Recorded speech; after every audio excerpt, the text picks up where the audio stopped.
मोहतरम नाज़रीन, सलमान खान की फैमिली ने श्रीलंकन प्रीमियर लीग की टीम खरीद ली है।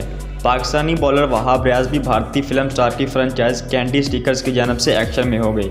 ये टीम सलमान खान के भाई के नाम से registered company Sohail Khan international ने टीम खरीदी है। टूर्नामेंट आइंदा माह शुरू होगा। सोहेल खान का मजीद कहना था कि श्रीलंकन प्रीमियर लीग में कई स्टार क्रिकेट मौजूद होंगे।